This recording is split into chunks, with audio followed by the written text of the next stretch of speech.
Şimdi sağlık haberiyle devam edelim. Son dönemde tırmanışa geçen grip vakaları inatçı öksürükle devam ediyor. Hastaneler geçmek bilmeyen öksürük şikayetleriyle gelenlerle dolu.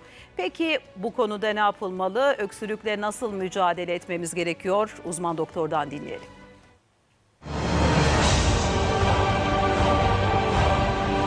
Halsizlik, ateş, öksürük, burun akıntısı. Hastanelerin acil servisleri grip vakalarıyla doldu taştı. Şimdi pandeminin de biraz daha gerilemesiyle beraber biraz daha tabii maskeden artık uzaklaştık. Daha iç içeyiz.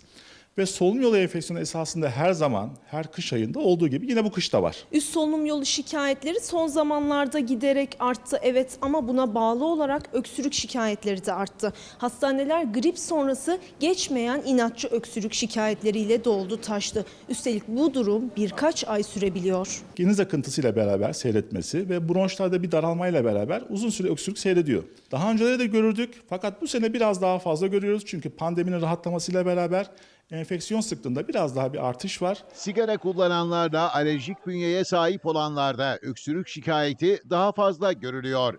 Hırıltılı solunum, nefes darlığı ve gece öksürükleri artıyor. Astım en büyük risk. İnatçı öksürüğün astım ya da zatürreye çevirmemesi için uzmanlar uyarıyor. Artan ve sıklaşan öksürük krizlerinde mutlaka uzmana danışılması gerekiyor. Eğer bu öksürük 2 ya da 3 haftayı geçiyorsa, öksürüğün şiddetinde artma, beraberinde balgam eklenmesi, ateş eklenmesi durumunda yine mutlaka çok da zaman geçirmeden bir hekime başvurmak gerekiyor.